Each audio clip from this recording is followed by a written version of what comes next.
Okay, we'll begin the meeting by saying the pledge of allegiance. I pledge allegiance to the flag of the United States of America and to the republic for which it stands, one nation under God, indivisible, with liberty and justice for all. Hey, good morning, everyone. Welcome to the August 5th, 2025 Walsh County Regular Commission meeting.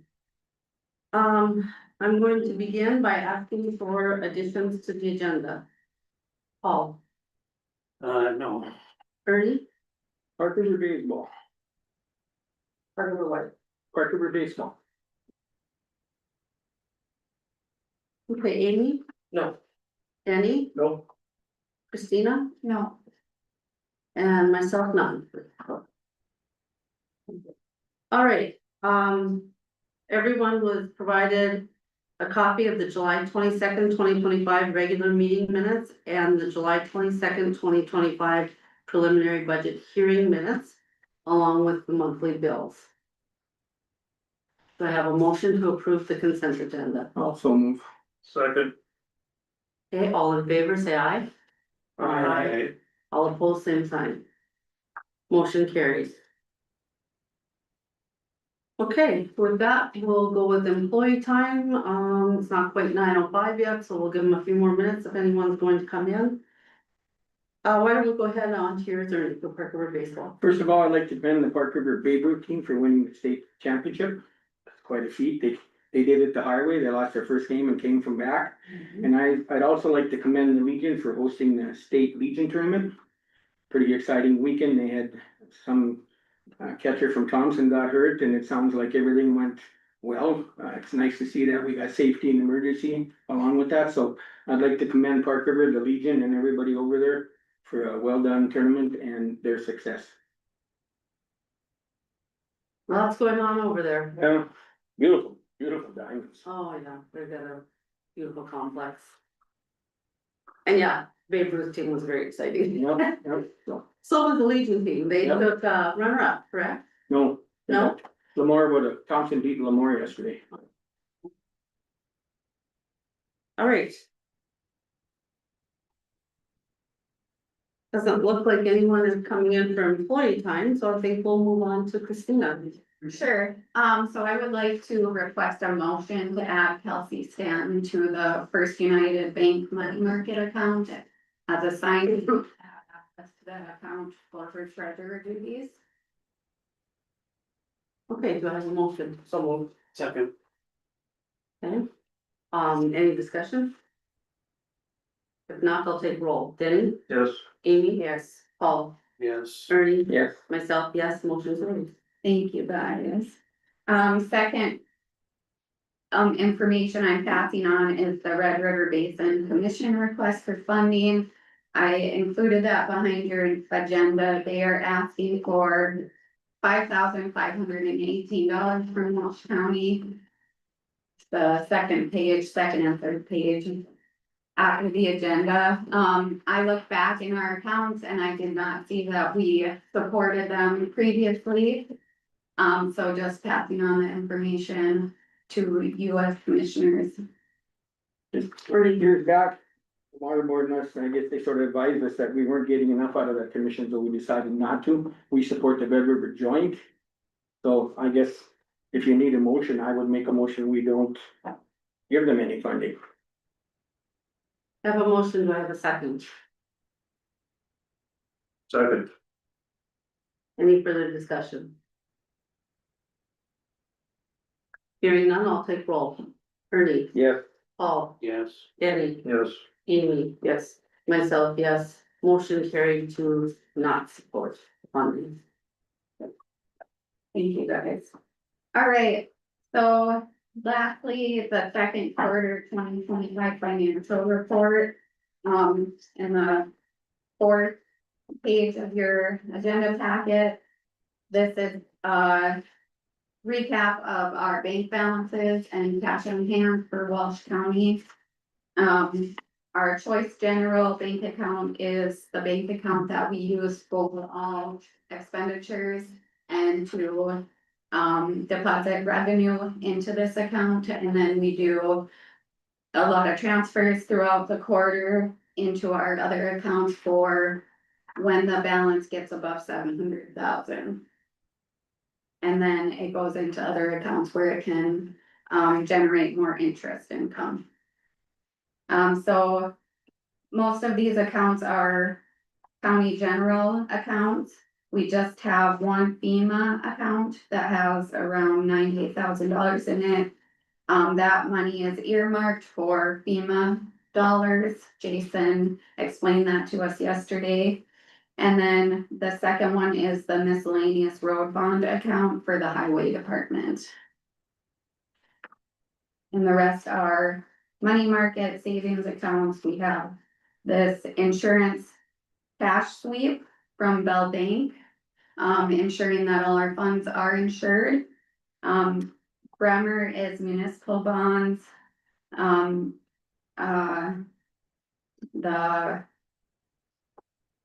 don't know that, I wonder if the FUB is supposed to be, oh, First United Bank, yep, that's a savings, and then we have 2 CDs through Citizen State Bank. Okay. And then the next page is our fund. The budget that was set last year is the first column in the student activity summary report. So this range, beginning balance, that's the budget that was set. So those are budget numbers. The revenue is revenue that came in, and the expenditures, what we expended, and then the balance is how much is left in the budget that was set. Okay, so that's for the period of April 1st. Yep, April 1st To to June 30th. June 30th, but I really do think that it's from January 1st because the budget is from the full year. Right.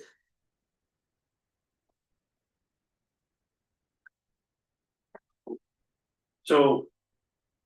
As of June 30th, then our general fund balance was the 5.5 million, is that what? Yeah. Yeah, I don't. This report was a little confusing to me because that number doesn't make sense to me. That the balance would be 5.5 after half a year of expenditures. So I don't know if it's if it's registering that we have our budget was 6.1 for that quarter, and it's only doing the quarterly revenue and expenditures, Right. and then it's showing us the balance, but to me, that doesn't seem correct. Well, a lot of your revenue comes in the first half of the year though, so. Yes, It probably go down Yeah, as the year goes on, I would assume. yeah, so I just need to do more learning and, really digging into the system and what reports we can run to show a good financial picture. Right, it'd be interesting to look back the quarter and see what our range expenditures were for that quarter. Yeah. And see how it came out. Our expenditures are usually higher toward the end of the year anyway. Right, Yeah. Yeah. Madam Chair, yes, what is that emergency fund? it's the untouchable fund. Yeah. According to Ernie, correct? I've tried to dig into that ever since, I and know. every time they say we Yeah. can't use it, well, what's it used for? I know, that's why I'm asking, it's like, Okay, I can look into it, the only way you wouldn't be able to dig into it is if it were earmarked for some sort of funds, like what Jason was talking about, the farm to market funds or the FEMA relief. So I will look into that fund and see where that balance comes from and see if we can transfer it to a different. Yeah, I don't know if you can, we get explained times before and I just don't agree with it, it seems like, yeah, like Christie said, it's almost a fund there that it's almost impossible to use, but to me, we've had emergencies in the county that we could have used it, and according to their language in there, we couldn't. I'm going, well, why do we have it then? Okay, You know, like flooding incidents or something else we've tried to, and it just never got the, okay to use it. So, I don't know. Oh, I have a question on this Yeah. page. So I'm wondering if, the cash on hand, cash balances. 22 million, and I know that there's 5 million in here for the jail, for example. And I know that some of these funds are Jason's, Tommy Dam and, And the Hommy Dam one is under county general. The Tommy is our park and it's under county general. but it's still. But we have Tommy. set up a separate account for it, yeah. So I'm just curious, is there anything else that some of this money is earmarked for? Not that I know of. Well, we've got HVAC that we've got today. Yeah, we've got that, capital, the 10 mils is earmarked for jail or HVAC. The capital improvement, is that the right? Special word? projects mills, is that what you're? No, not special No, the project, capital- capital improvement mill. So I the just capital thought- improvements fund, that's about halfway down your page on the first page of the student activities.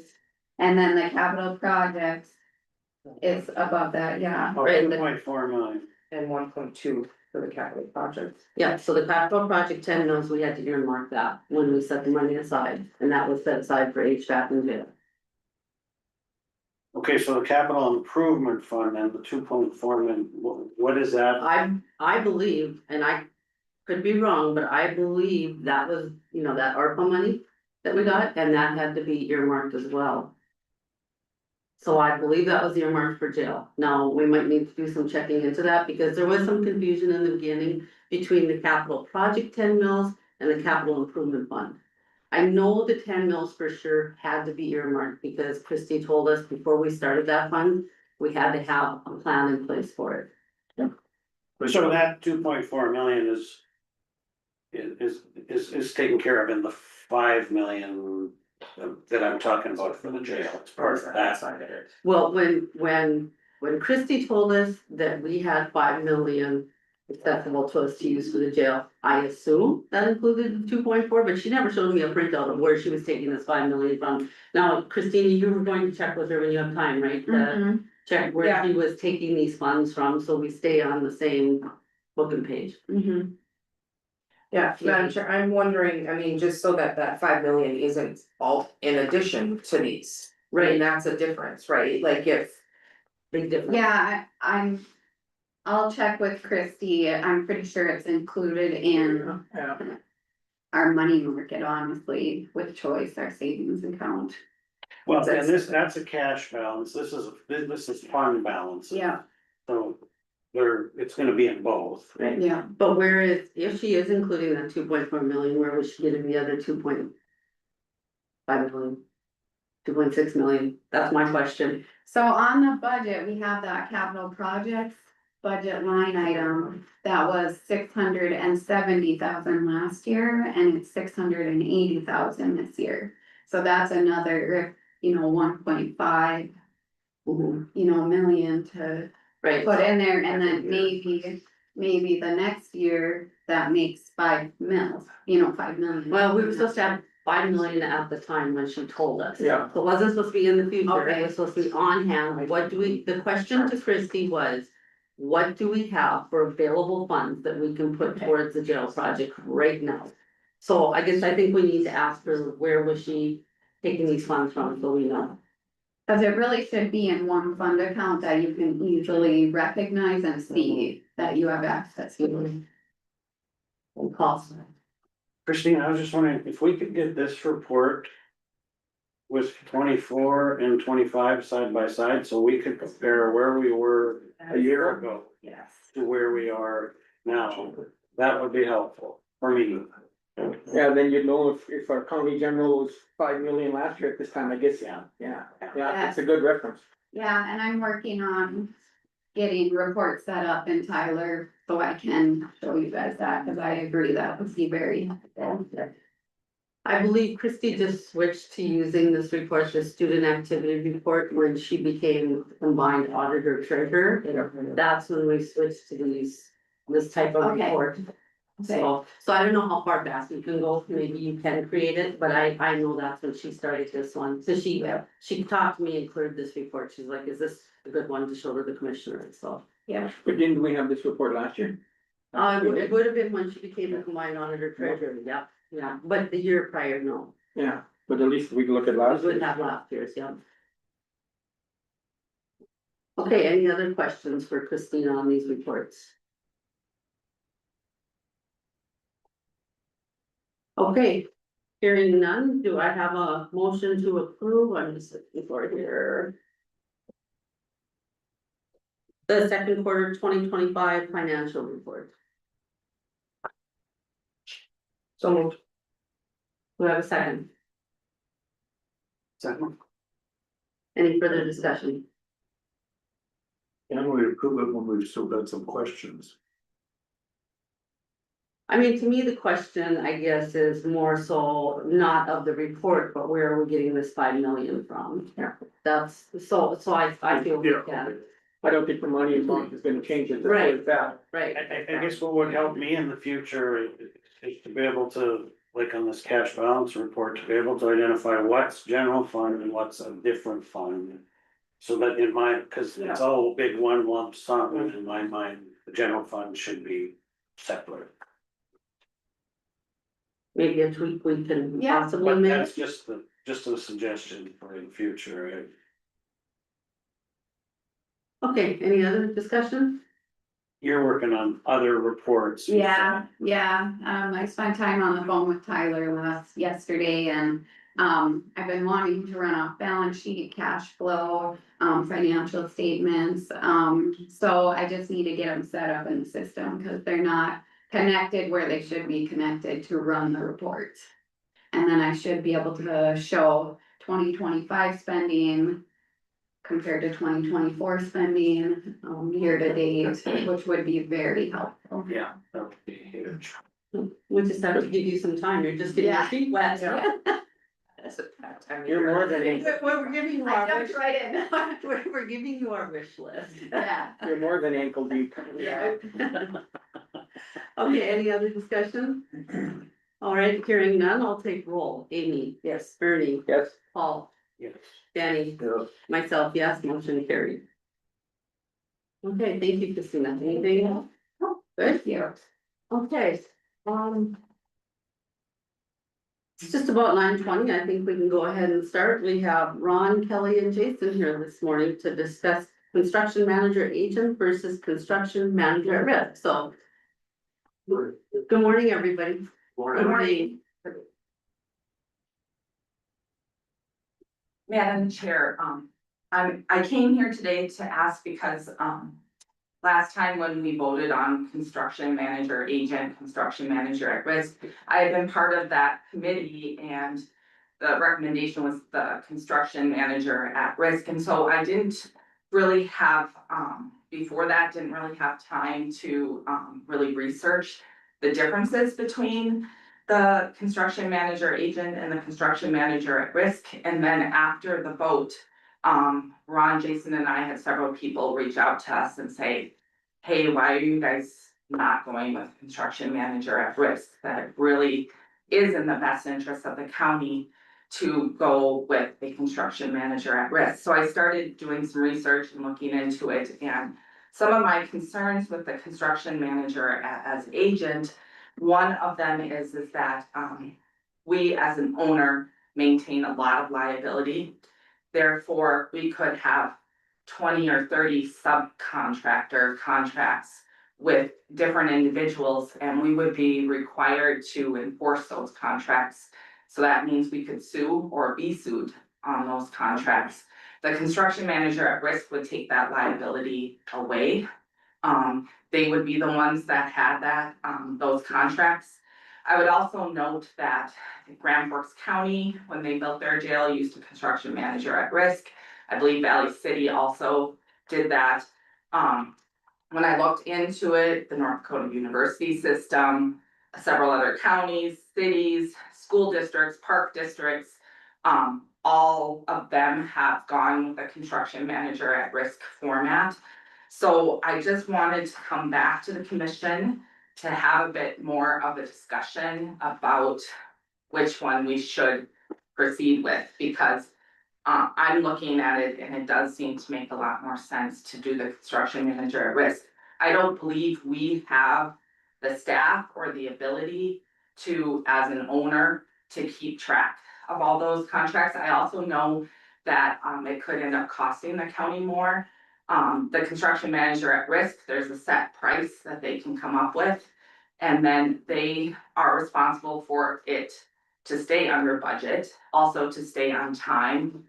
They coordinate the subcontractors and when they're gonna do things, so it tends to move a little bit better and faster, and I just don't know that we have the staff and the ability to be able to do that moving forward, so it seemed to make a bit more sense to try to go that route.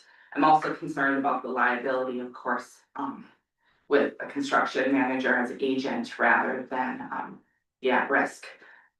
Do you have any questions for either Jason or myself or Ron? Did I miss it? Oh, there was also the issue, I think Jason talked a little bit about this, but when you have change orders on one subcontractor, you change something, it can change the other contracts, and then it ends up driving up the costs somewhat. Whereas the construction manager at risk can eliminate that particular issue as well, so. Feel free to fire away with questions. I'm not an expert at it by any means, but I've looked into it a little bit. Okay, so I guess I'm just a little confused on why Sid presented us as that is his recommendation, but not all on the same page then, as far as what he would recommend versus. I don't know why he recommended the construction manager as agent. I don't agree with him. I know you said transparency, that was one thing, which. Well, there's still transparency in the construction manager at risk though too. That's also a positive for them. I don't think we're losing much on transparency because construction manager at risk puts out. There's a guaranteed maximum price to complete the project, so. You don't get that with the construction manager as agent. So you can see what it's gonna cost us, and that's the maximum, they keep it under that. Plus if it comes in under, there's a chance that the savings could be split between both the construction manager at risk and the county, or the county could, depending on how you draft the contract. The county could have potential for quite a bit of savings if that were to happen. Whereas I don't think you get that as much with the agent. The construction manager at risk will also do all the bids for the subcontracts. He's holding them all. And I don't think the subcontractors would be the same either way. I don't think we're gonna end up with different subcontractors bidding if we do it versus a construction manager at risk does that. Jason had. Yeah, we're not gonna lose any transparency between the two. We can make the contract say or the transparency is the same. We're not gonna lose any transparency. There's not be anything hiding it. It's a government construction project. Everything's open. As soon as the paper hits the pen, it's open. It's all open record. So there's no transparency risk. So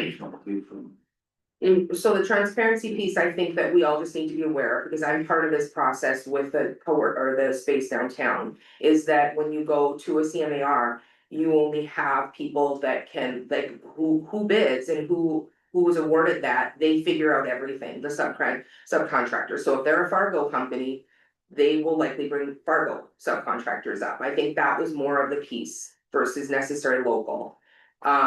So with the CMAR, you're almost handing it over to now on the other flip side of that, I know that we don't always have, when you talk about 20 to 30 subcontractors in this area, do we have, so it's a catch for me for both, because I'd like to see local.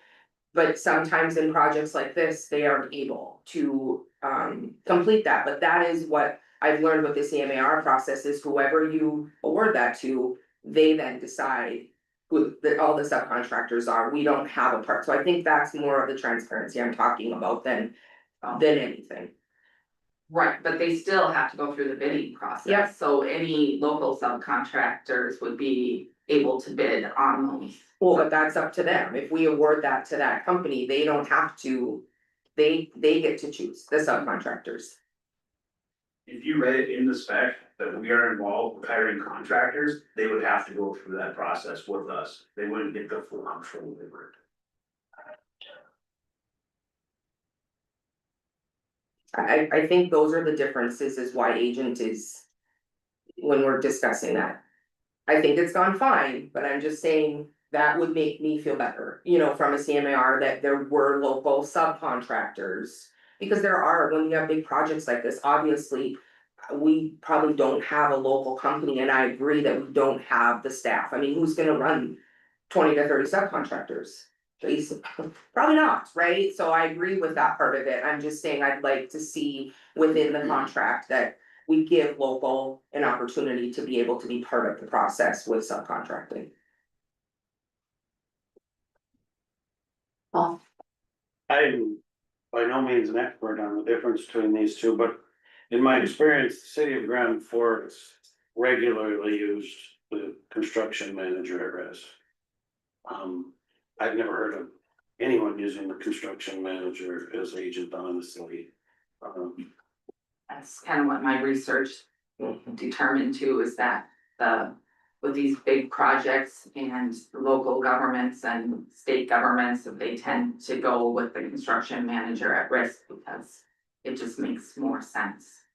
I am concerned about the transparency though, and I agree with Jason, it's hard for me to believe that not anything we do is gonna be public record. As far as contractors and some. We would. I'm assuming that, Yes, I'm assuming that as well, yes. so. Other than that, transparent, and I do like the idea of locals being able to bid, if, can we make that part of the. I mean, we're opening it up. To make sure that local contractors and subcontractors are invited to bid, Everybody will be, when we open up for bid, everybody is invited to bid. It's part of the process when it's from a public building. Everybody is supported in the bid. When we bid it out with the firms, we have to bid it out once with, once for a general contractor, but we also have to bid it out with the other general contractor, mechanical, HVAC, and electrical. And if those three prices come underneath, you're required by Century Code to go with those three. So if a local contractor, a local electric company puts in a bid and they're lower than their portion and the HVAC company's portion and the general contractor is lower than the one that's submitted saying we'll run it all, you go with those three. It's just part of the process for public buildings and Century Code. Madam Chair, and I'm just looking at this and I think that that's a con of CMAR is less competitive pricing for subcontractors. I mean, I think that's the reality, right? Is that they're gonna do it for the best price. When you talk about something, who's a construction manager, they're a bigger, and I've talked to Mike Dunn about this before, and I think he's been a part of these projects.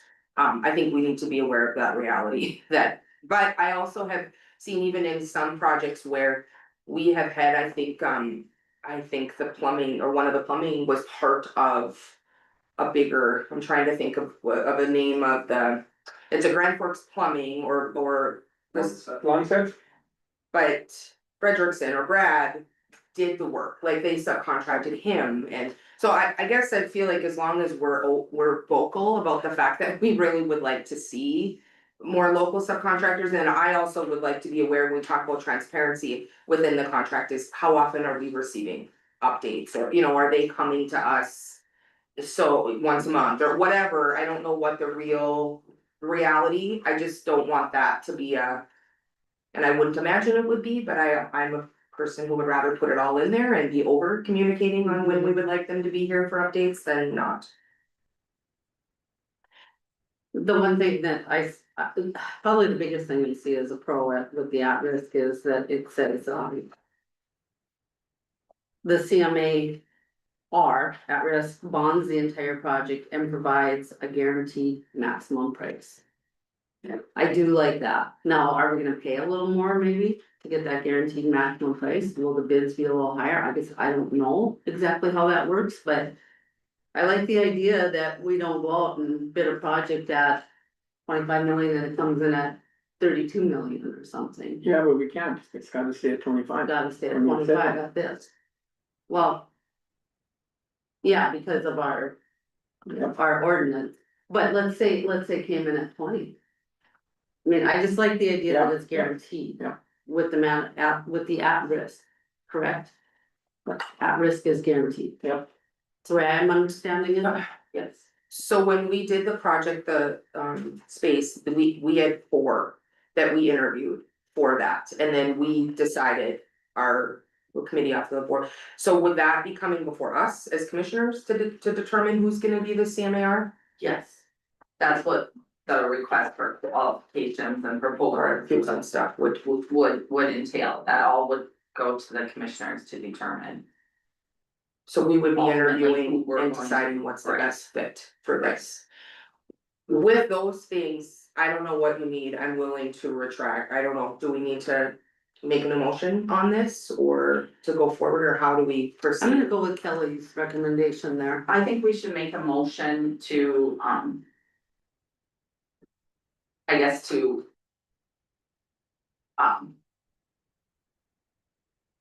Maybe to, Would you just rescind to her? retract it, or I'm rescind. thinking Robert. Yes, would let's you retract it first and then Rescind it. make a new motion. Right.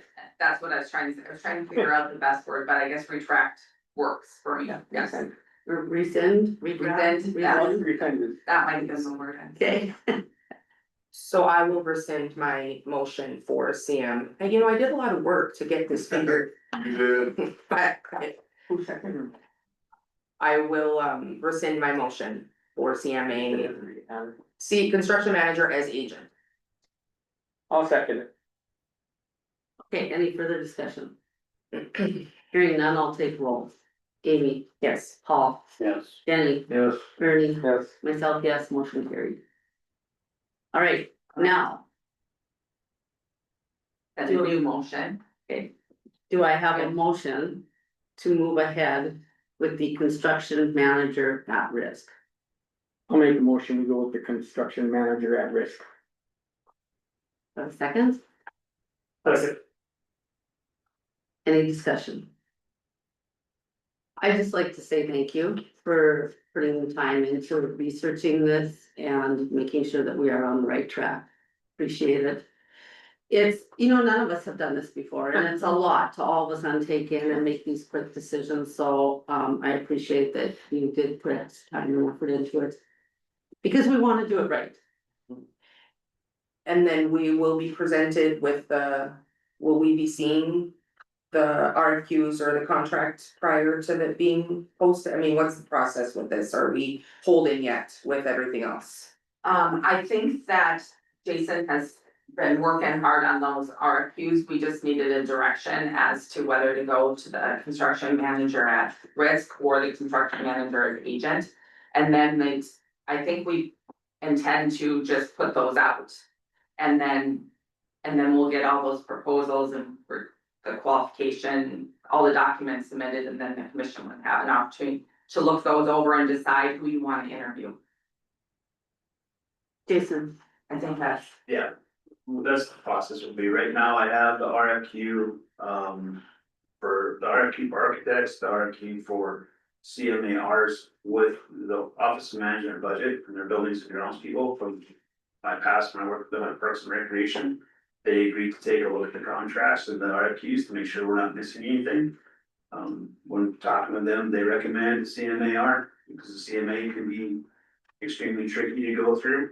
But they're already doing that. They're gonna get through that today or tomorrow, and they'll be talking with them Wednesday or Thursday to make sure if there's any corrections or additions we need to make. Then we'll be ready for the paper after that one. Then we'll submit to the paper, all the contractors have to submit packets to us, so we can go through the evaluation process to select who we're gonna bring in for interviews. Then after that point, you go into your contracting. So I don't know if any other commissioners, but can I request to see those prior to them being posted? I mean, you heard kind of what we'd like to see when it be more local and presenting, but I would prefer to be able to just overview them, just to see. Yeah. Thank you. okay. Any other further discussion? Hearing none, I'll take roll. Danny, Yes. Amy, Yes. Paul, No. Ernie. Yeah. Myself, yes, motion carried. Thank you very much to all three of you. Ernie? I would also like to thank Jason for his knowledge, I don't wanna call it expertise, but I mean, him being with the parks and knowing all this construction stuff, it really helps us. I mean, we're all rookies at this and never done it, so I'd like to thank you for sort of spinning us through this. Kelly put in a lot of time on this too. Oh, yeah, I'm not, no, No, I'm no, not- that's okay, I didn't, I'm on it, I'm I haven't.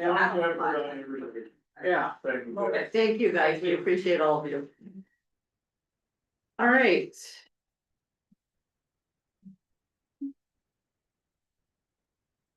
Jason, You need a break first.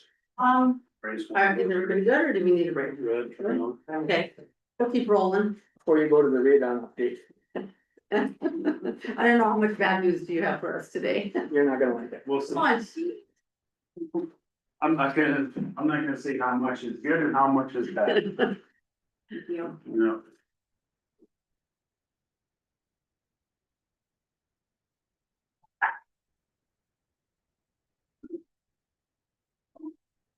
The first thing that happened today is a series of permits, they're all application drainage permits. The first one is from North Dakota DOT. It's for installation of a new approach on County 16 with a 18-inch culvert.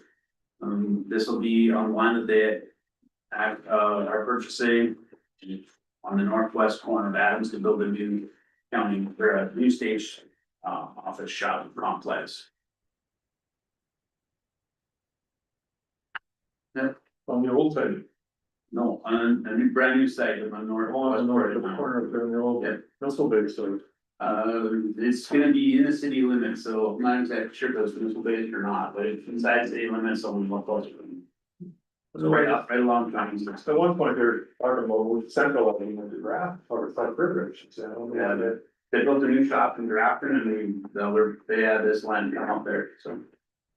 So they're gonna build a new shop and then they'll put their existing one up for sale. Interesting.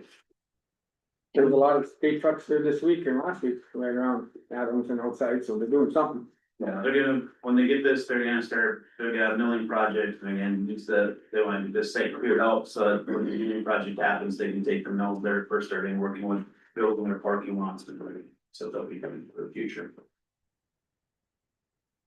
So that's the first one, I don't know if you wanna do them separately, Can do them all together unless you Together. think we need to do them separate? I don't think so. Okay, Lone Wolf Farms has 3 applications for you for all cleaning along County 15 and 15A, on both sides of the road, just to make sure.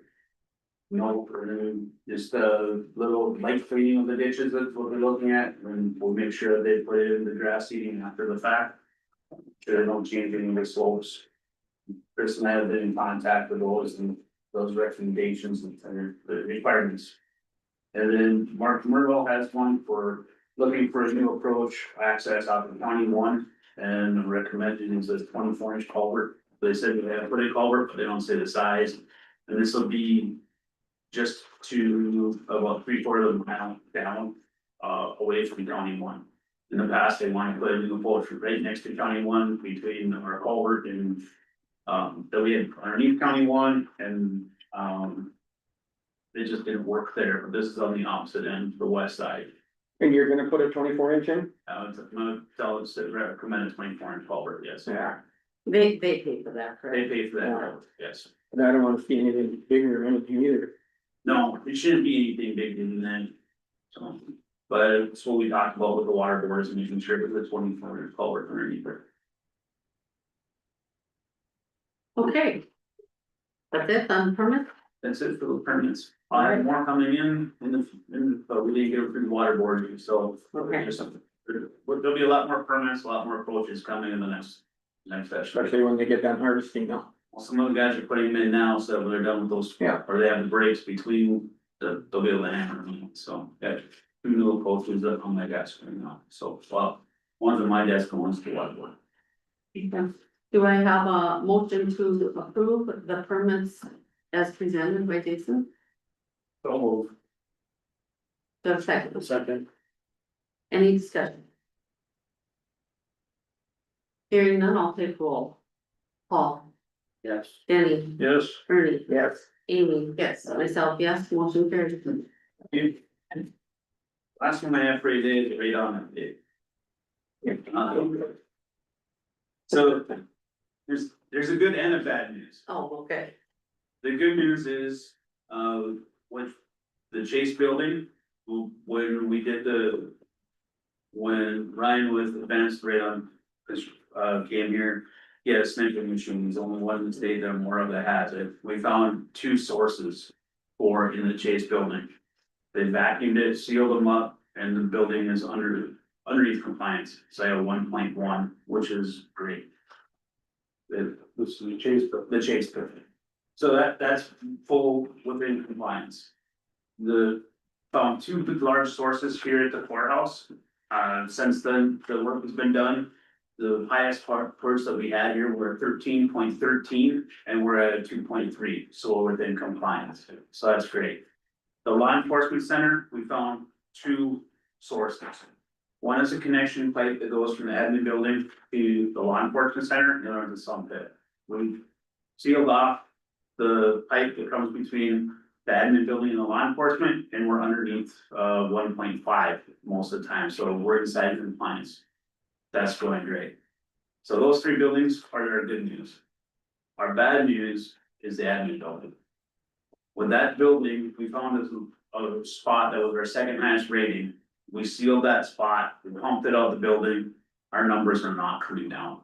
We're still at high numbers above the 4.0, we're supposed to be making further changes to it. He came back through with the sniffer and crawled through the tunnels that go underneath it. At one point in time, the building used to have hot water piping for heating. They changed that to air. When they changed that to air, they took out the pipes and ran the air through those vents where the piping was.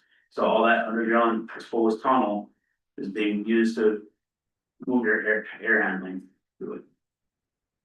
When he crawled through there, he was getting points in multiple locations through there of a 50. There were small cracks all the way through. So the issues that we have are all radiating underneath. He and I have been talking about multiple options of what we could do for different things, and the first thing that we came up with was massive overhaul of the heating and cooling system for the admin building. Where you would have to seal off the flooring, possibly take out some flooring and seal the concrete. If there's cracks underneath there, underneath the floor, seal those tunnels off. And put vacuums in to take all the air out from those tunnels, or to try and keep it from moving out.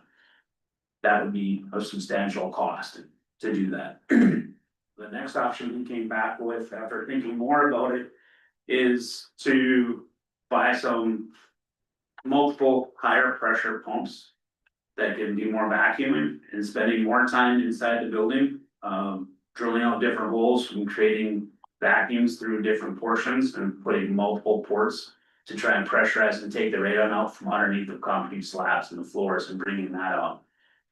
The problem is we don't know how many drill bits he's gonna go through because of that building being built as a bomb shelter. That concrete is thick.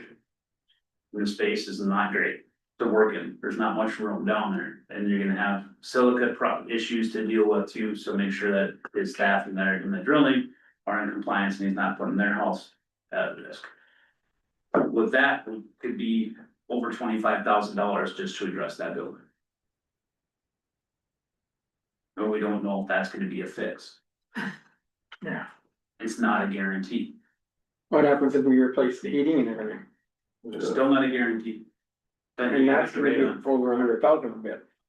I would imagine it's Isn't there an air exchange system we could put in, but? for the radon, not really, it all comes from emanating from the ground, so. Yeah, but I mean. That's kind of what we're looking at doing is. With those pumps. With those pumps and the seals is to drill out underneath it, put a cavity and pressurize, put air into a couple of places or up and pulling out of another place. So that we can try and push all that stuff through underneath the ground and pull out. Hey, so the radon is produced from the soil. Yeah. Well, I mean, how are you gonna mitigate that? This will be the next step to try it. So Right. hard to think about spending 25,000 to try it and not knowing that it's gonna work. And maybe 25, it might be more. But I mean, maybe that'll work. Right, exactly, that's, Yeah, So where do we go from there? I put a cooling system in and change everything, we still would have to seal off that and put a vent in it and get a maybe. We don't know which is good, if either of them is gonna work. is there anybody to get a second opinion from? I've had other people come in to take a look at it and they never even give us prices. On what it would be the first time, so I used the fourth contractor and I used contacts to find him, cause I didn't have Ryan. So Ryan talked to said that he said he's only knows one other person that might have a solution for us and he's at Kansas State. So I don't know if we'll be able to get him here to look at it. He does training and teaching for it. I'm not sure, so the areas that are underground, like above and where we have staff, that was in compliance or no? Admin building's not in compliance. So we have public health dispatch, is that who's over there? I'm just thinking of this, I'm thinking of our employees first, Yeah. do we need to consider the chase and getting that? I would rather spend money there and move our staff for temporarily or whatever we need to do to be sure their health is number one versus trying something and it not, I mean, whether it works or not, I don't know if for what you're doing, can staff stay there, while they're doing that anyways? While they're doing it, they should be able to stay there and be able to work in it. The trouble is, we move them, how do we get all the lines and everything over there for dispatch? I asked them that the other day. That was a big expense, and that's not my concern, employees are my main concern, but that was a big issue when we tried to move dispatch. When we did move dispatch previously, that was a And, huge. and I get what you're saying, I said the employee safety too, but I said, oh, how do we, number one, I didn't know how many lines are going over there, well, there's not enough to move the dispatch apparently over there. But if we move the sheriff's department, we don't have room over there for everybody. Well, yeah. Denny, Well. Radon's coming from the soil, seeping through the cement, is there any way we can seal up the cement? That's part of the process would be, is to seal the. It's that kind of sealant that you could. Yeah, but part of our problem is just we could go through and seal everything and do those parts, but where our cooling comes through it as well. With not being vented off and being closed off is part of our problem. So I did reach out to Ron after Ernie and I spoke. Ron didn't have a good number or an idea of what the cost was when they moved over to dispatch. I did talk to Crystal and Crystal said that when they moved, she doesn't know what the cost was, but when they did move over, they were getting new equipment and new lines. So that was part of the whole thing where they helped actually keep their costs down, because the new stuff that was coming in was put directly in the admin building. It wasn't put into, they weren't rerouting something from the LEC and moving it over there. This would be completely different. So she said that she'd be willing to reach out to her contacts that she has with ITD and NRG that were involved with the project. And come up with an estimated idea of what it would cost to move to the Chase building. But they have to be in the secure portion, which upstairs is secure. I don't know if they're using everything over there or not, but would require a renovation over there as well. To, right now you have everybody, all the offices over there are too small, you have to combine two of the offices upstairs in order to get dispatch into it, so. And then with the servers that are in the admin building, they'd have to move over to Chase building as well, so. so it sounded to me like 25,000 is our cheaper option if it works. No guarantee. That's There's no guarantee it's gonna work. Right, there's no guarantee it's gonna work, it's our cheapest option that we have at this point in time. And it could end up being more than 25,000 too, we don't know. And that was his first estimate. Cost plus. Cost plus. Yeah. So, that's kind of where we're at, so I don't know. At this point, I don't know what to do. With it, my recommendation. And there's no guarantees, would be to try and work with Ryan and try this first step or going through these other pumps and doing these different things. He's had a month and a half to look at it, so. Could you explain briefly the $25,000 option again? It'll be putting 3 pumps, so he'll be putting 3 blowers in underneath the building. The blowers themselves are over $3,500 each. You put 3 of them in and create a pressure field extension, and they did drill 6-inch holes through the slabs and measure the pressure field, see what they can get from there. Drilling through the slab will be $1,500 a day, depending on bits. And working in that space to do it. And then they'll have to see how far they do the travel suction. Pressurize that field extension, and that could be probably 3 to 4 days to get all those things done. And then piping out through the side of the building and over the rooftop to get those blowers in.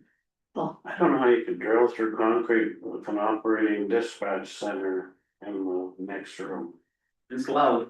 They've already done it once and they were in the other room. I mean, they were outside of it. But this would be this would be multiple days, not one day of it. And it was loud in that entire building for the health department and for dispatch. They were all in there when we were working on it. But there's no, So why didn't we do it before? we did over the stairs where we found it was like a peaking of 250. So that's where we've done it, and everybody was still in the building. So.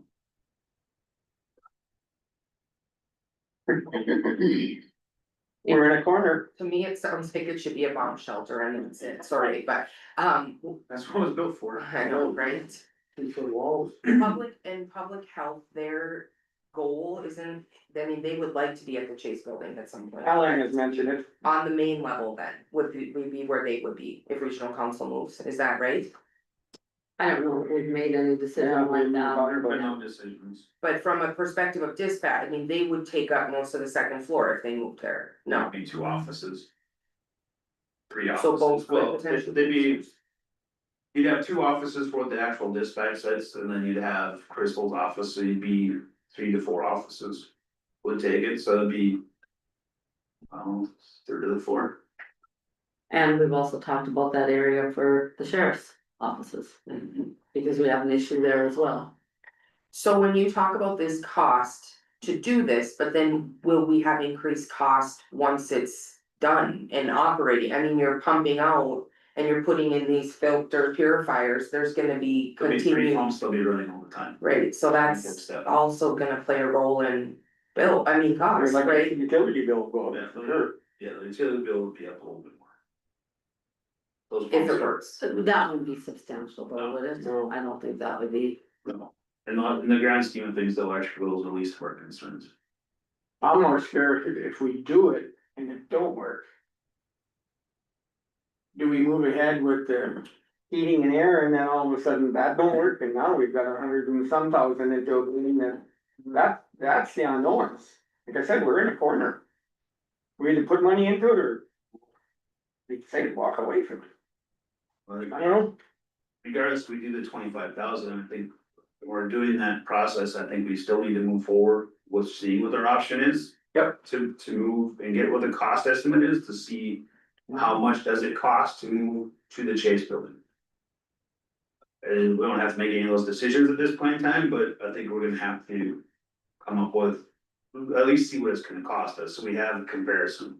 One of your bigger costs would probably be bearing all the wiring over there. Yeah. And it could end up just, instead of moving stuff over there, it could be easier just to put all new in right directly into it.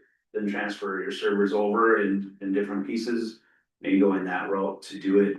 The other thing is all of our alarm system that we do have in here for the panic alarm system is all wired through there, so that has to get rerouted as well, so. So your recommendation is to move forward with the 25,000, try that. And cross our fingers and hope it works, at least to get us within the safety. So he's gonna suck the air from the inside of the town, push it down underneath. He's gonna drill, On the cement and try and force that radon back out to the outside. he's gonna try and put a hole, so you have the tunnel where it drops down, and you have dirt on the inside of the tunnel underneath your floor. So it kind of goes from your floor down to a tunnel like this. So he's gonna drill through this tunnel space, in through the floor. And try and suck the radon and pressurize this piece where all the dirt is underneath the floor, and suck it out in multiple places and take the radon out of the building. So it'll go through and basically be. So that 4 2 feet thick too? There's parts that are 2 feet thick, and then parts that are 18 inches. There's parts that are 12. This is the cinder block, this is Poured concrete. Good old cement. and old cement. Yes, that's what I said, good old cement. When they did I think they went through 4 bits just going through the back stairs when they did the first hole. And those That bits was- aren't, And that was in the 6-inch hole. and those bits aren't cheap. Do we have time to do this? No. When over the winter, we could send guys to it, but we don't have the expertise for it. We could drill the holes, but then we'd have them come in, we'd have to. We'd have to do some different things for the concrete, buy the equipment for, to make sure they have the silica protection. Which it'd be on him if we don't have to. I think we gotta have somebody that knows what they're doing.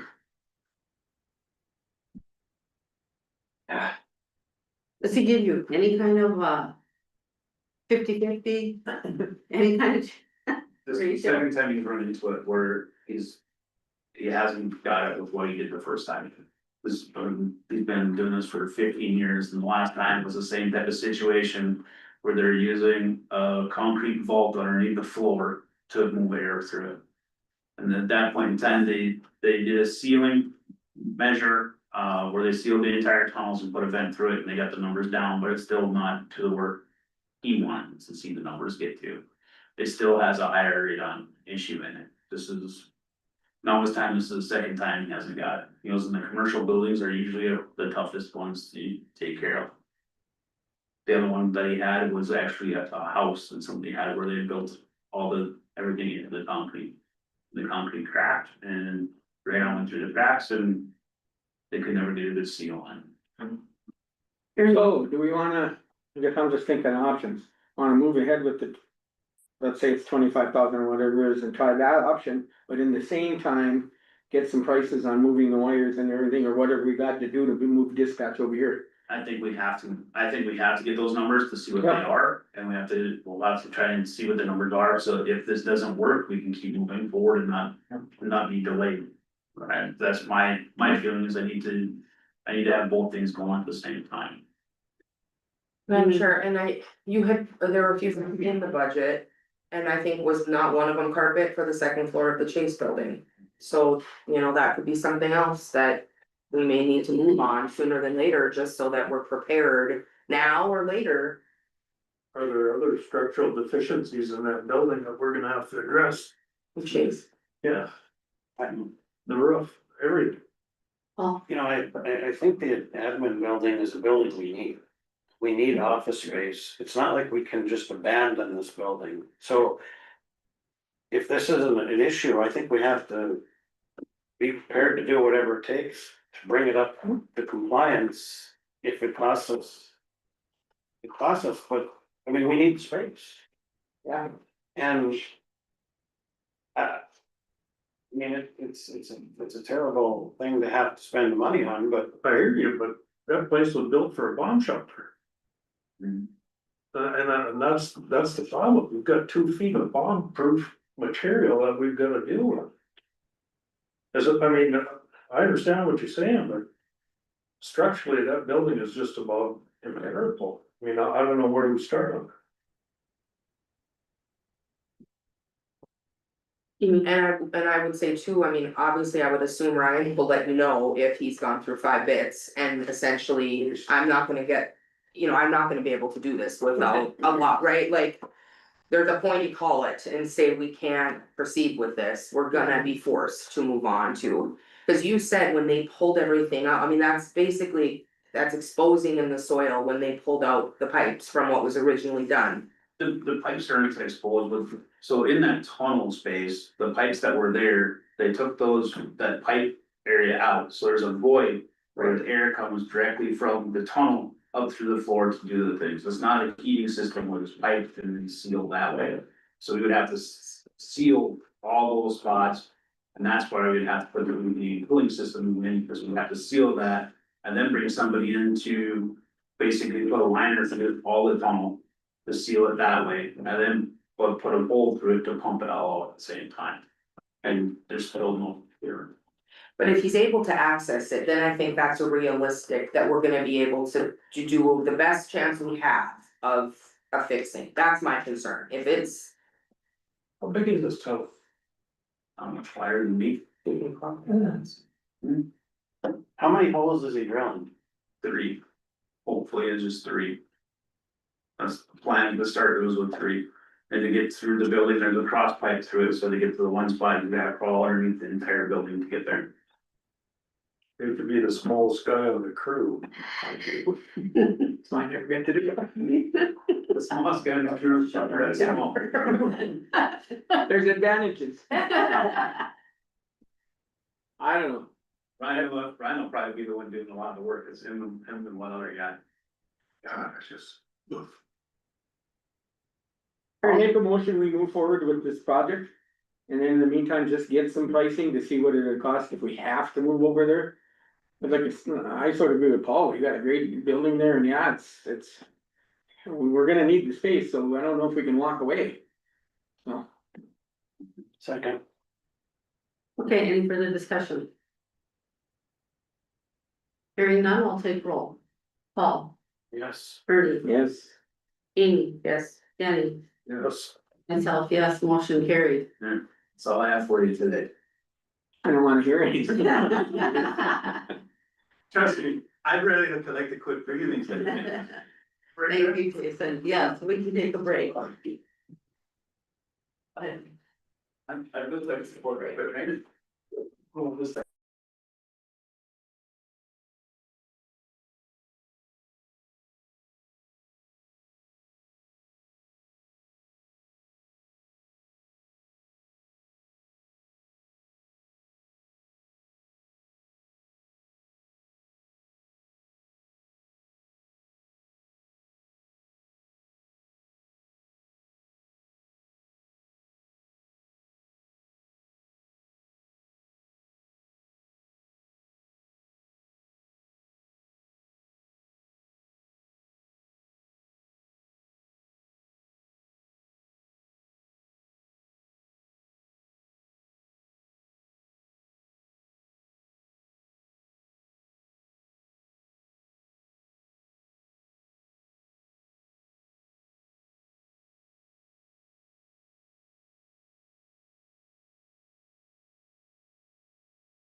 All right, we'll reconvene our meeting, and up next we have Amy on with the Chris Larson PIO contact. Yes.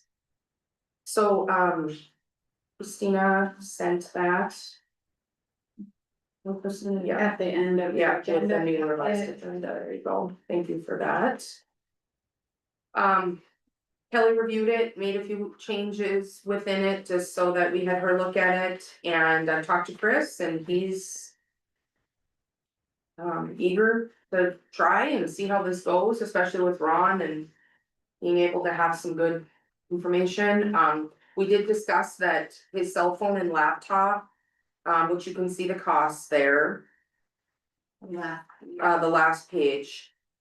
And I think our goal was to make the cell phone on a monthly basis for now versus a 3-year contract, even if we have to get a tracker, just until, because we'll plan to review this in 6 months and see. He has the ability that he could be a county employee. I mean, if we find a lot of value in it in 6 months, then we revisit it and decide what we wanna do going forward. But we did make it so if the cell phone and the laptop, and in 6 months, if we decide that we don't wanna continue, that those would be his, that would be his payment, if you will. So I think if there are any questions, or we're just kind of looking forward for I know I missed this part of the meeting. Cause I took off the duty for the appointment, so just give me a quick spell what he's gonna do, you know, and I'm sorry I missed it. no, that's okay, so Chris, do you know Chris Yeah. person? Has an excellent communication, right, you know, and he's kind of shown us what his background is, and he really just wants to be able to be a point of contact between, especially Ron, Christie, the auditor's office, to be able to disseminate information that is approved Okay, to the sources, so it will be, you know, he will have contacts, and before anything goes out, it will be something, he said, even more than one approval, he wants to be sure that it's, we're good with what gets out there, but. true and factual. Yes, but he just feels like, and I think we know it too with, you know, certain forms of media, whether you say something or not, it's going out. So we are trying to be a little more proactive with getting ahead of some of these things and just having him be, you know, he's like, news, the papers, he has connections to places and is just willing to assist us to be able to get out that information, and I'm hoping that it'll, you know, even continue to grow and evolve, and he'll become kind of the voice of Walsh County, probably more than anything, and Ron, do you have any input on that? I think it's at least worth trying. I think it's something that I struggle with, especially in big incidents where your time is taken up, is that other component of the letting the public know what's going on. And this would definitely take a big weight off of my shoulders. Not for him to speak for me, but for him to come up with something together with me and then be able to disseminate it to the media, on behalf of the county. I don't know if you watched Fargo's happenings yesterday or Sunday and how long it took to get out. Boy, they got raked over the coals and they're still trying to find information on it. Very good. You know, and maybe some information should have got out, but if you don't know much, how do you put it out there? And I think that's the struggle, Ernie. I think it's the right for the public to know. But when you're in the investigation stage, the early part of that, there isn't a lot to put out. You have to put something out. Or else you get to where Fargo is now, so. And we have certainly learned that if you don't put something out, they come up with their own story. Yeah. And 99.9% of the time, it's not correct. Correct. So just listened this morning to the water board and Daryl went on his wife's Facebook page and all the negatives about Mattachitan. He said 99% of it wasn't true. And Chris called me last night actually and said about the Fargo, he said that's a prime example of something, not that we ever want it to happen in Walsh County, but he just said this is a good example of where it would be helpful for them to have.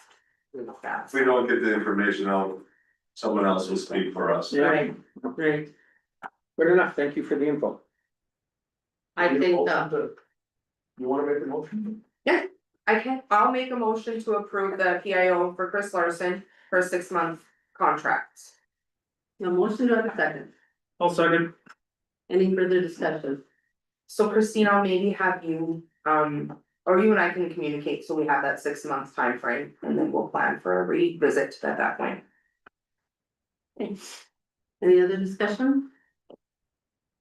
Hearing none, I'll take roll. Danny, Yes. Amy, Yes. Ernie, Yes, Paul, Yes. myself, yes, motion carried. Thank you for the research on this and getting this together and yes, good thing.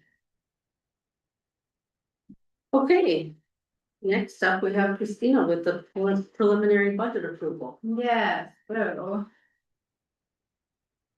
I made the updates that we talked about last Thursday, I wasn't able to get the new.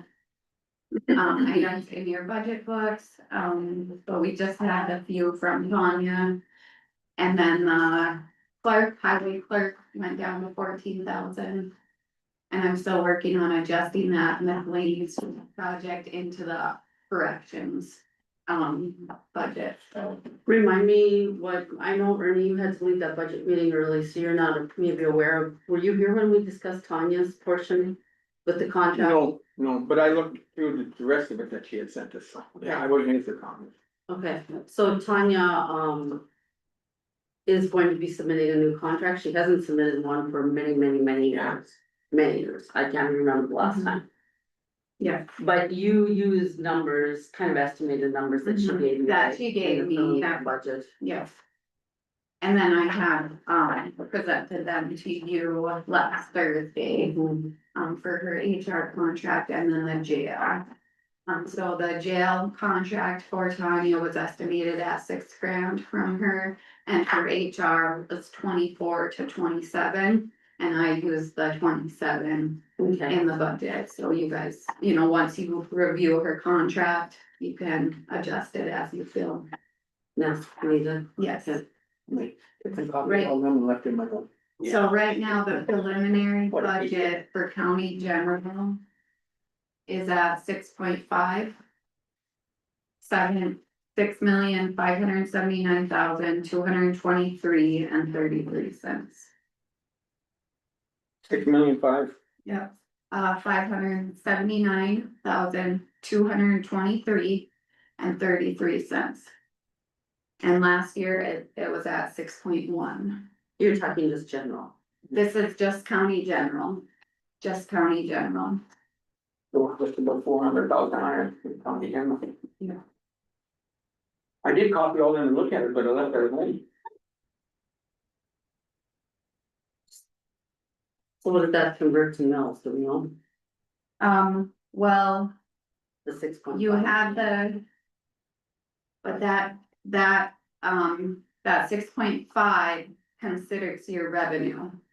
Because your mills are at around 4 million something at the 60 mills. Which is why I was trying to get a good picture to show you with the revenue. And what we consider going towards mills in our county general budget. When I pulled up the operating statements. And I emailed those to you guys last night. So we haven't been entering our budgeted revenue into the tax-wise system. As you can see on the operating statement that I sent out for the county general, for the budget for revenue is blank, so they weren't entered last year. So I'm going to be entering them this year, so it gives us a good picture of our revenue from year to year as well. And when I went in to do that state master workbook, Christie had the revenue in that workbook, but they weren't in our Yeah. tax wise, so that's where I pulled the numbers from for our revenue is what she plugged in last year on the state master workbook, Excel workbook. So it looks like last year, well, our budget balance or, our revenue year to date is at 4.4 million off of this operating statement that I was able to print last night. That's 2025 year to date. And when I was on the phone with Tyler, I did request that we be able to plug our 2026 budget request into an operating statement like this as well, so we can see comparisons. I think this operating statement is easier to read than all the budgets broken out individually. Cause it gives you a big picture about, of what we're taking in and what we're spending. So I would like to request that we approve the preliminary budget. And I can continue to focus on getting these numbers more accurate for you guys as we move forward in the final budget. Final budgeting and being able to come to numbers that you guys feel comfortable with your final approval. Does anyone have any questions on the preliminary budget with the numbers?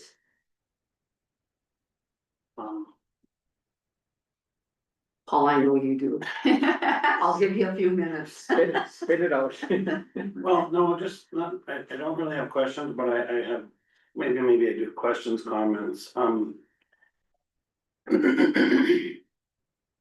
I would really like to see us try and add a county administrator.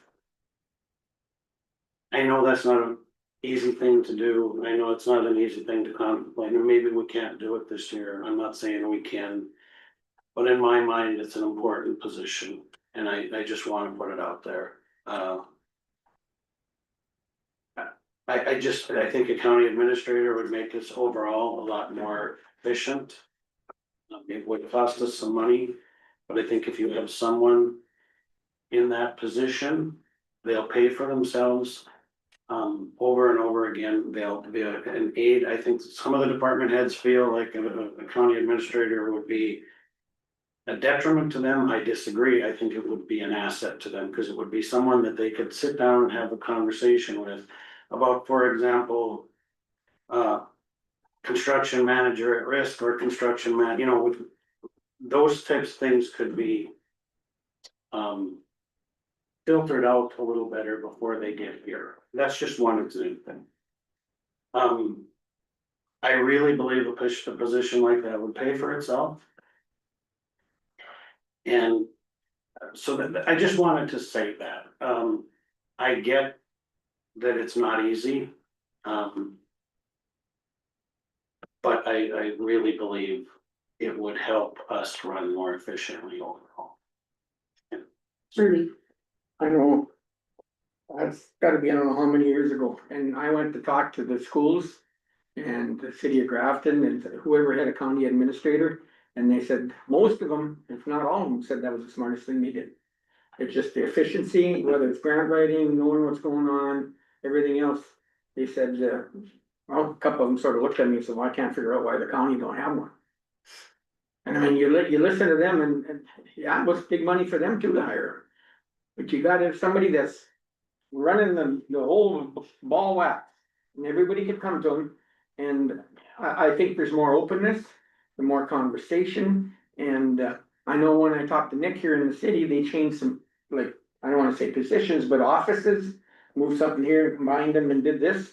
And they were sort of against it, but once it all came to fruition, they really liked it. So, yeah, you can say there's bad things about a county administrator, but you look at our budget and how big it is and all the things that, well, I look at buildings and grounds. I look at Jason, he's a highway superintendent, but he's spending more time in buildings, grounds than our jail. And everybody, I get a phone call sometimes because he ain't answering, and I say, well, I'll check, and he's in a meeting. So that's some of the things that I think could get passed up, and maybe somebody there, you know, cause did we hire him as a, what he's doing for the jail and everything? No, but thank God he's doing it, but the efficiency is there. I don't know, I guess I've been for it for years, and I probably won't see it before I leave here, but I really think it's something we need moving forward. Amy. I think an example from my perspective, I fully agree with the steering the ship, having someone here more often. And as a commissioner, I am sitting with a department we just talked about. I am a portfolio holder for dispatch emergency management. That still sits.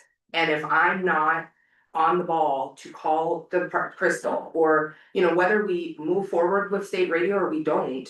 Unless I'm pushing that or like scheduling meetings and doing all of this, nothing happens. This is where we are. We have to do something either way. And I don't have the time to be able to be doing that interim stuff. I mean, that's not, in my opinion, what a commissioner is meant to do, is completely reconsider or find all of the data to be, I mean, the PIO position was one thing. This is a whole situation where if we stay with dispatch, we still have so many things to figure out what, and what do we do between every 2 weeks when we're here? I mean, who's doing that work? I think the auditor gets way too many things put on them that shouldn't be.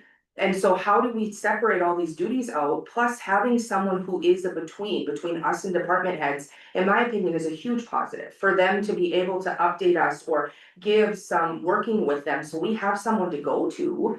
Because having that middle person from a communication perspective, a different set of eyes, I mean, this isn't their department that they're trying to, and I don't wanna say protect, but you know, there's a different feeling on how they view things versus someone who's a little more on a neutral basis.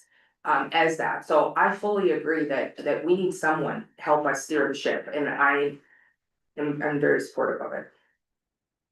Denny, How do we pay for it? You know, I mean, you're looking at $100,000 position here. oh, it's probably gonna be more than that even. Yeah, that's minimum. But if he can write grants, and he or she or write grants or do everything else and make a smart use of. You're not gonna pay for probably all the 125, you might get 70, 80 back. I can see the value, there's no doubt. we're not reinventing the wheel here, guys. We've tried this. We were all on board for a county administrator. Prior to Amy and Paul being on here, we advertised for county administrator. We did try to hire someone. But I We think, couldn't even get applications. My understanding at that time, it wasn't an auditor, county administrator. No, it wasn't auditor. It was, a treasurer, I believe. They were gonna pick up the treasurer duties. and I think that's what hurt us, is we put too much out there, too much on that plate, that most of the qualified administrators didn't want all of it. But we couldn't pay for it without that administrator yeah. taking on another duty, and the treasurer duty, we got them overseeing the money in the county, taking on that duty. That was where part of the salary came from to help pay for it, so we're at 60 mils. How do we add $125,000 salary? Well, Where do we get it from? last year, you transferred 1.4 million out of the general fund to get down to 75% of the general fund carryover, is that correct? We did, but we have to remember that it has taken years to put us in a I situation know. where we do have some. I don't wanna operate on, we're just gonna use our I don't carryover, you know, that scares me. But the fact is, you transferred out money to get to a 75% carryover. In my opinion, 75% carryover is too much. So let's bring that down to 50%, and I'm not saying we should sit here and spend down to 50%, but let's move in that direction. The difference between the 75% carryover and the 50% carryover is about $1.5 million. So. Again, I don't know what the carryover is gonna be at the end of the year, I haven't seen that projection. And that might be where Christie was getting the 5 million, I'm not sure until we I get that don't believe answer. that's. I hope not.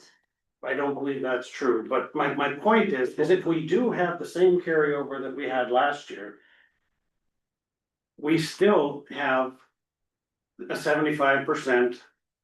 Carryover in the general fund, and that's too high. And I think it's too high because we're levying dollars that we're not spending. And, you know, we saw that in the line. And so that money's building up, and then it's being transferred out at the end of the year into. What? I don't know where that money's, I don't know, that money was levied for specific intentions. And it's built up to the point where we can't hold it in the general fund anymore, so it's being transferred out. That's a good thing, and my hat's off to the commissioners in the past. Who have done and built that up. But that pendulum is swung too far now, is what I'm trying to say. 20 years ago. We didn't have two nickels to rub together. Now that pendulum's coming full circle, we're in a pretty good position. is what I'm saying. When you're at a point where you have 75% carryover in your general fund, you're in a good position. And that's great, and I'm not. I want to maintain a good position. All I'm saying is I think 75% is too much. And I think by spending down some of that. And again, I don't know what we're projecting for the end of the year, but all of this is nothing but a big projection.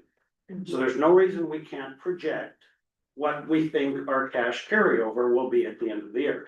If we add that position now, and we determine between now and final approval of the budget that we do have anticipated enough cash carryover to take care of it, great.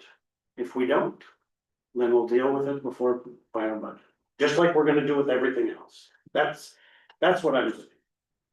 Fair enough. I always think, and I've said it for years, every year we do our preliminaries and our budget and we project this much revenue at the end of the year. And all of a sudden, cause our general fund carryover got so high, it's cause we garnished more.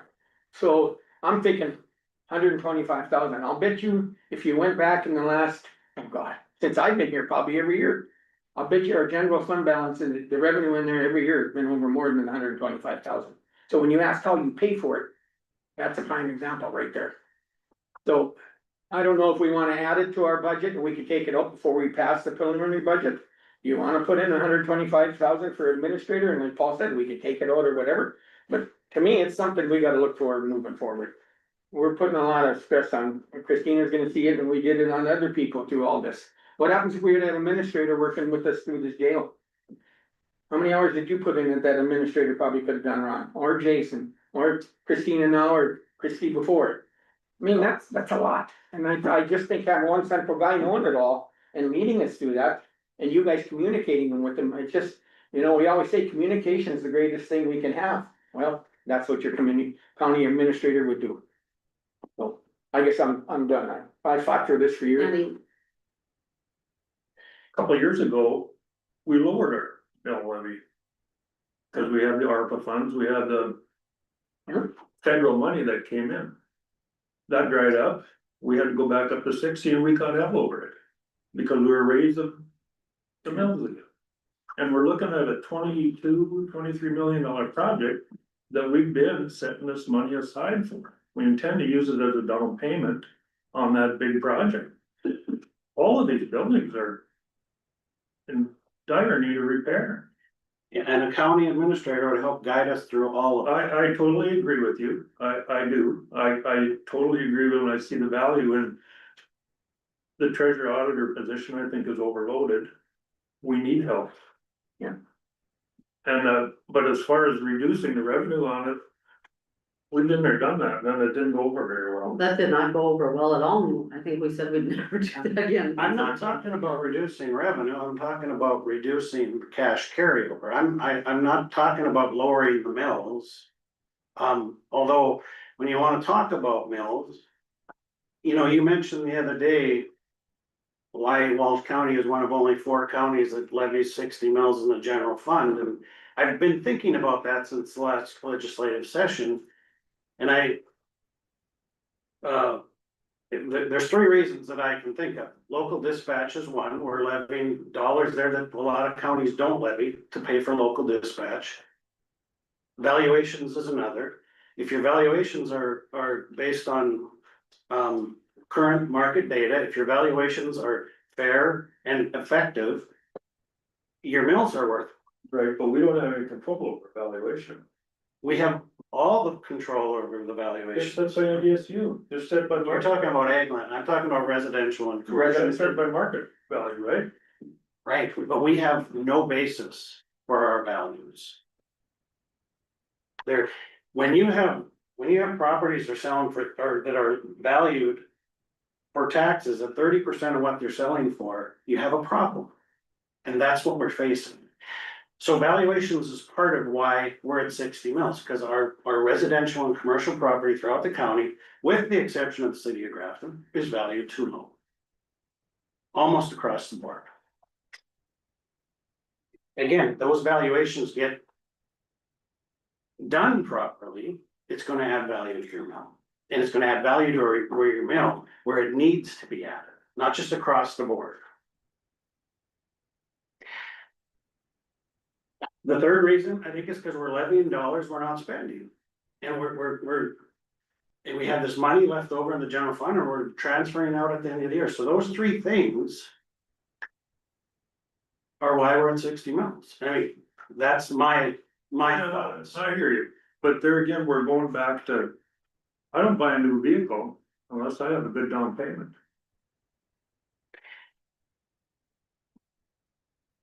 Right, okay. I guess I don't know how to respond to that, I'm saying, that's what this overrun on our balance, that's what we're gonna use it for. And the sooner we can reduce the tax burden on the sales tax or whatever it is.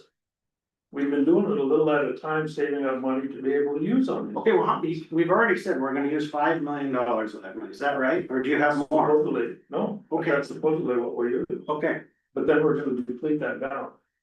you have $22 million. What happens when the roof goes out on the LEC, where we run into a problem with? I just don't like being at that reduced rate, Again, I'm not talking about reducing the rate. where these problems come up and what's it? I'd just like to say that I think we have been down this road, we did ask Christie because there was. I believe an article by Todd. About that we had all this money sitting around not being used, so to speak, I mean, I'm not quoting. But Christie went through it with all of us on so many of these funds, we get this information presented to us and it looks like, oh my God, the county has all this money. But she went through it with us and told us that a lot of these funds are tied up and that we can't even touch them. So I think until we have a really good handle on it, I'm not willing to spend it. Okay, first of all, I'm not talking about spending that money, I'm talking about just spending down the cash carryover in the general fund. I understand the cash carryover. From in general. 75% down, what are we short of? If you, we're about $400,000 low, Yeah. so let's just call it $500,000. Well, to get from 75% to 50%, you gotta spend $1.5 million, so. I'm not even going to 50%, I'm just going to 500,000. And to balance the budget as it sits, as it was submitted by the department heads, that's all I'm saying. And again, I don't know what the cash carryover is gonna be at the end of the year, I recognize that. But we need that projection before final approval. And if we get that projection before final approval and the numbers look good, I don't know why we sit here and say we can't afford it. The other thing is the 22 million, if that's all tied up, I'd like to know where it's all tied up. We know there's 5 million for the jail. We have the, I think we can go back into commissioner minutes and find that, because Christie did present it to Before I was us, on? but no, I don't remember that. Christie Cordell. yeah, Christie Cobell presented it to us. I think it was before you were on. I guess I don't know, No, but Paul wasn't elected yet. No, I don't think so. have you been through a whole cycle yet? No, you haven't. No, so Well, I guess we could sit here and rumble all we want. So if we're thinking about it, should we add it into the preliminary budget? Then we can always take it out. I mean, we're just talking about it. If you don't do it now in your preliminary and you decide all of a sudden the numbers look good and we decide we wanna move forward, we're SOL. That's why I brought it up. Okay, so if that's the route we're gonna go, then I'd like to add in the daycare. I didn't add that in because we are looking at a 3% cap. We are at 60 mils. I didn't add it in. I had brought it up previously and Polly, you said you felt that should be a budget topic. The daycare, compensation for our employees, the state match. yeah. I didn't bring it up because I felt we're capped, we're facing a 3% cap. I'm not in favor of adding in big ticket items to use our carryover on. Because I think we do have failing buildings and we have a jail and we have a lot of expenses coming at us. So. But if that's the case, if this is the route we're gonna go, do we add in everything we want and then cut it at final? Is that how we wanna do this? We've never done that before. I mean, usually if we're gonna talk about adding a big position like this. that would have been on the agenda.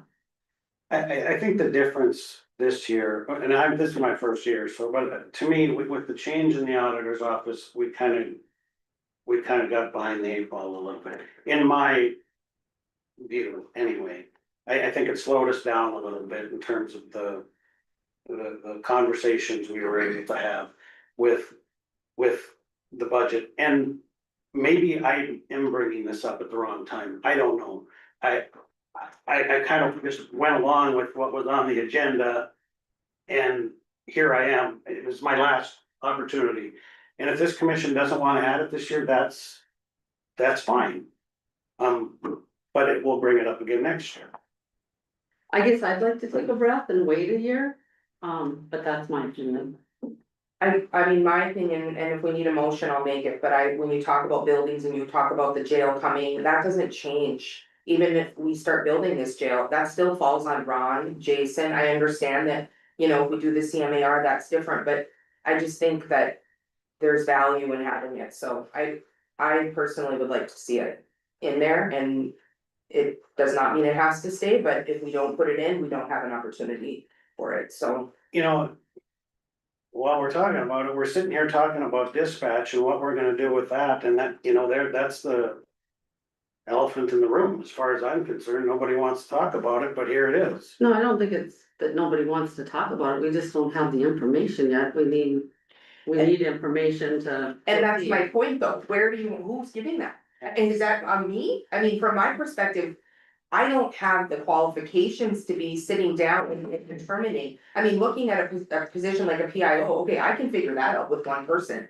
A dispatch, emergency management, 911 position, and lead, that's a whole nother one. That's a lot for someone. So if we expect commissioners to take that on when departments change, I don't agree. Like, I don't think that's fair, but is it supposed to be on every agenda, every meeting, and then we just hash it out every time?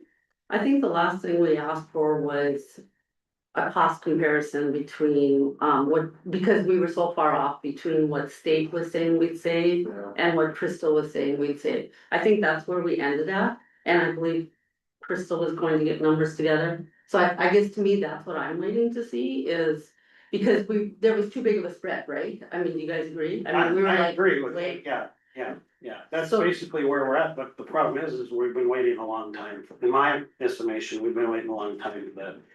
And again, if we had a county administrator, that process would be moving along more. And I'm not against the county administrator either. I was for it the last time. We advertised for one. We did. Well, if you guys figured out a way to pay for it 3 years ago, I don't know why we can't now, We were going to take the treasurer's salary, oh, That would have taken about half of the. I see. over half, yeah. Yeah. That was what we were using. I guess, and I guess we're getting off the trail, but yet we aren't, when we talk about the dispatch and all that. I would personally like to talk to some more counties, you know, like, I don't think Grand Forks is on the state radio. No, they are on? not. no, they're not. See, and I'm, why, is there a reason that their own person, they don't like it, or is it, and I've heard some, both sides, I try asking, and I don't know enough about it, there's good and there's bad. Well, you know, I'm always one for safety and everything else, and you look at it, so if by saving whatever the magic number, 350,000, are we gonna give up safety or something in the little old rural area? I don't know, but that's, and I don't know if we'll ever get those answers, you know? The emergency people that I've contacted, fire department, EMTs, don't wanna see it. The local boys. They feel that we're gonna give up too much of the local context, the safety issues of the people they deal with. And my experience has been just the opposite. People I talk to have said, I've talked to people who worked under both local dispatch and state radio, and they wouldn't have an issue. And the ones that I've talked to, you know, I mean, they're comfortable where they're at. I get that. Yeah. But I'm gonna go with their experience on it, and I just don't see I see the monetary value. But I think we're gonna suffer on the safety side, and that's what they feel too, and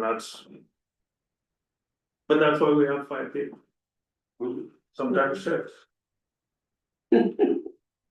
Amy, And I think I've had same conversations with Hemina and Cavalier and basically the commissioner told me, You don't know until you try. I mean, there are people very against it and change is hard for many. But they don't know what the other side would be, so that's kind of hard. My other thing is we are down a dispatcher. So we may be forced to look at this, if another dispatcher is down.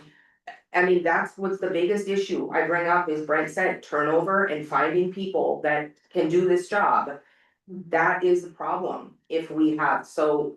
This is not going away, but I agree. So do we need a motion to add this into the preliminary budget?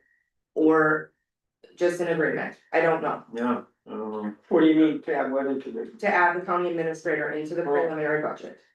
Well, it depends when you wanna move forward. If we get all the numbers, like Paul said, and Christie gives them to us, and all of a sudden we got. I don't wanna carry over a general fund or everything else, so we got more money there, and all of a sudden you say, well, geez, there's 130,000 we could use for administrator. I probably wanna move forward. If we don't have the money, I don't wanna move forward, but this is the time to do it, huh? I would agree with that. And this is the time to do it. We look at it consciously if we think we can move forward with it. And I'll look at it very strongly. I would say let's move forward. If there's a heck of a way and we can't figure out a way to pay for it, there's no way I'm moving forward to. But if we don't make that decision today, we can't add it later. And I'm always great at that. I said, we can always go down and set it up. Well, here's our chance to add 125,000 in there for the administrator. And then we'll look at it later and approve it by the time our last reading. I've been fighting for this for years, and I just think that you have ever since I got on. you betcha, and you went to talk with me when we went to Ziegleman and how efficient and everything changed, and I'm going, you know what? School boards and everything else, they got their troubles and buildings and everything else, but boy, you talk to everybody that has an administrator. We say it's a well-paid job, if they get their money back on it. I always think of grants and everything else, how many grants are we missing that could probably be approved? Them school boards and cities and everybody, they come up with stuff and I'm going, how do you guys get those done? You don't. So my question, I guess, is, are we going to add an administrator position with hopes that we can pay for it with carryover? Is that the route we're going? Because we know we can't pay for it out of our general budget. We know we can't. We're at 60 mils. We can barely cover our well, we don't even know if we can cover our COLA and step that was approved because we went for the top. We went for the top one. We don't know if we can cover our health insurance right now out of the general budget. So we are slowly adding an administrator position on the hope that we can use carryover, and that covers this year, if we have carryover. What happens next year? 5 years, 10 years down the road? I mean, that scares me to add a whole position, a big position, based on carryover funds that we don't know if we're gonna have. That person will save that money. We don't know that for sure. I hope they will, but you're gonna have to have $125,000 grant every I have year. to tend to agree with you, you've got the experience on there that I don't see, and. I get it. And I would, the other thing I would say is, if we add, just for the sake of this conversation, let's say we add 125,000 to the budget, that doesn't mean. If between preliminary and final, if we decide we wanna add this position, we have to cut 125,000. It doesn't necessarily have to be this position, we can find that 125,000 somewhere else in the general fund budget. Plus benefits. Yeah. That 125 will turn into 170. Yeah, I don't know what the number is, I'm just saying. But You we do don't, need a number to add to our preliminary budget, so. Denny, I'll float out a controversial topic. The library of town. We're spending 100,000 is what they've got budgeted. Previous years, we've been 120. City of Grafton is at 30. I got a little information on that too. So I went to ask the city of Grafton, what's what, and, the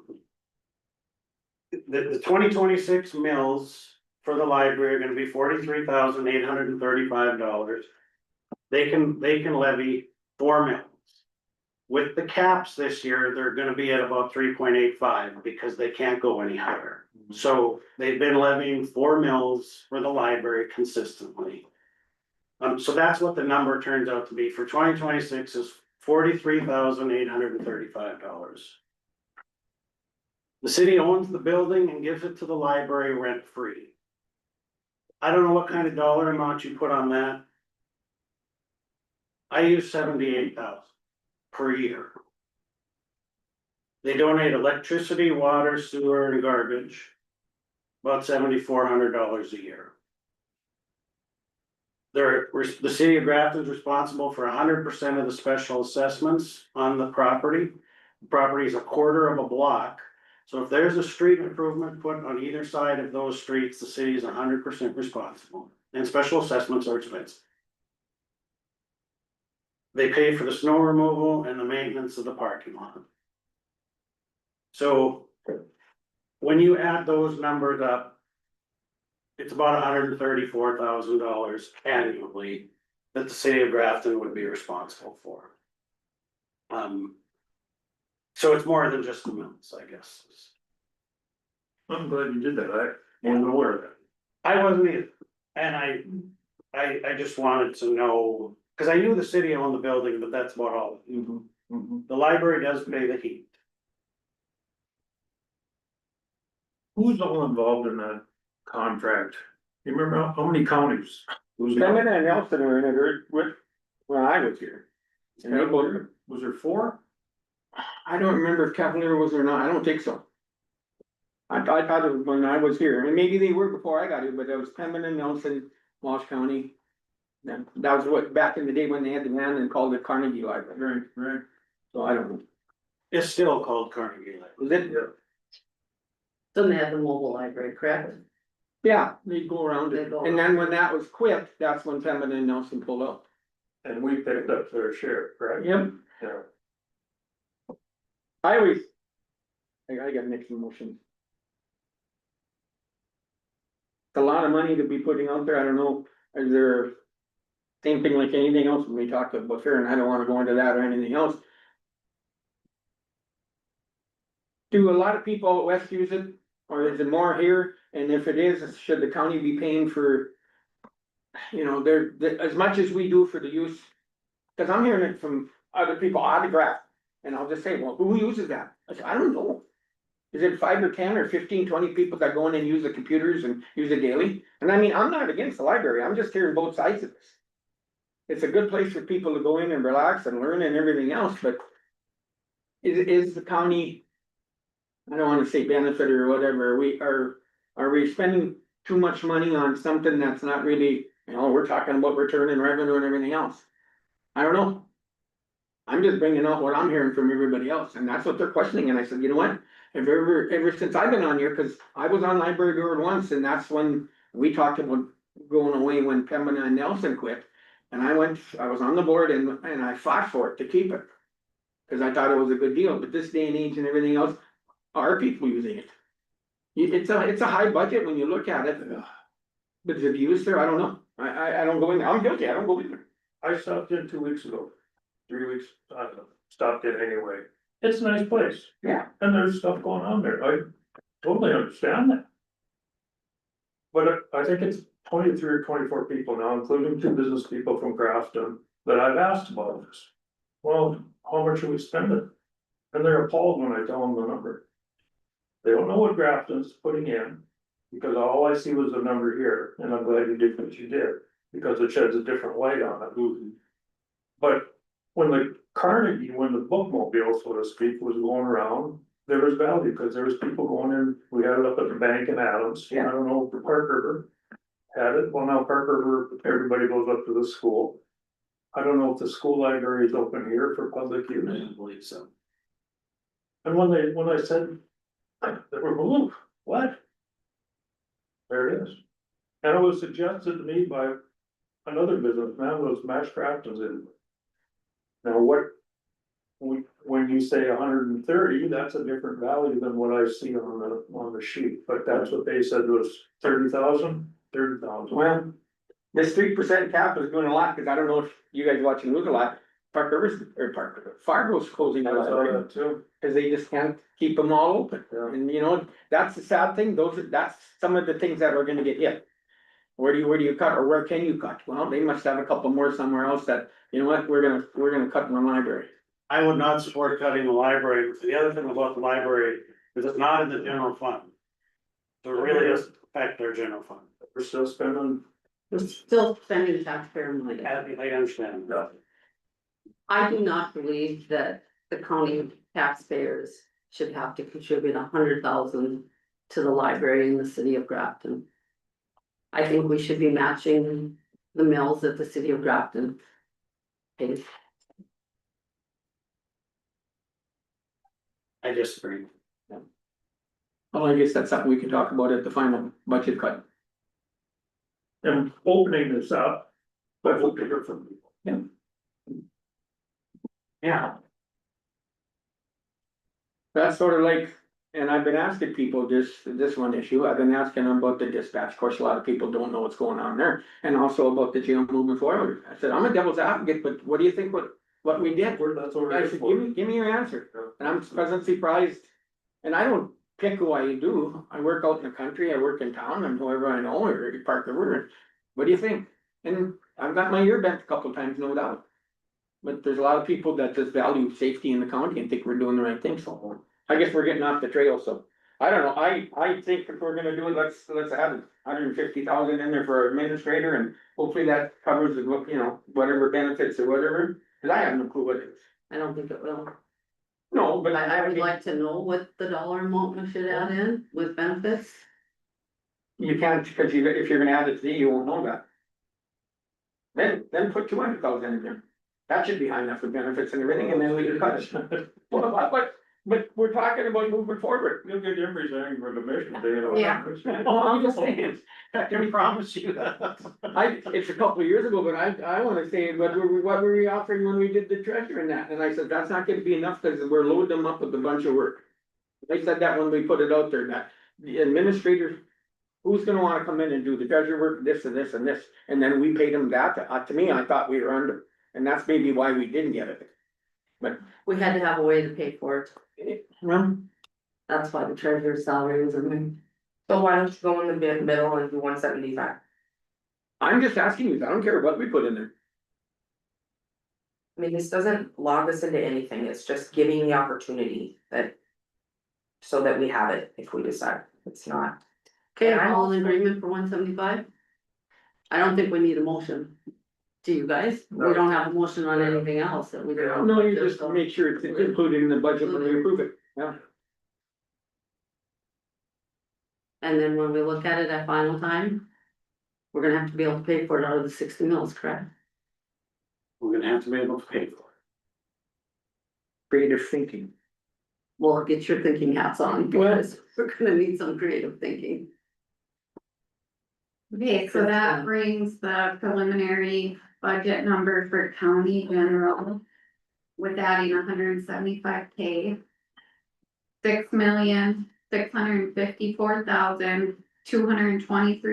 $6,654,223.33. So we're about that 33 cents. 60 million, 223. And 33 cents For pre-law. for preliminary budget for county general.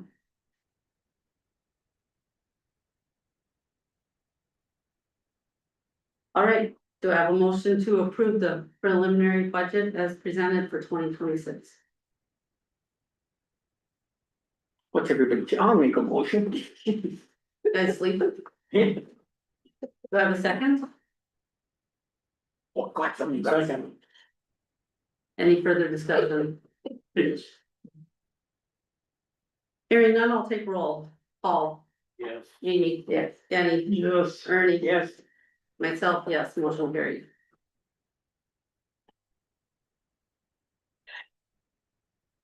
All right. Christina, did we receive any cards for the public comment period? No, we did not. All right, is there any other unfinished business? Hearing none, meeting adjourned. Hopefully that sign comes to the bridge. The man send those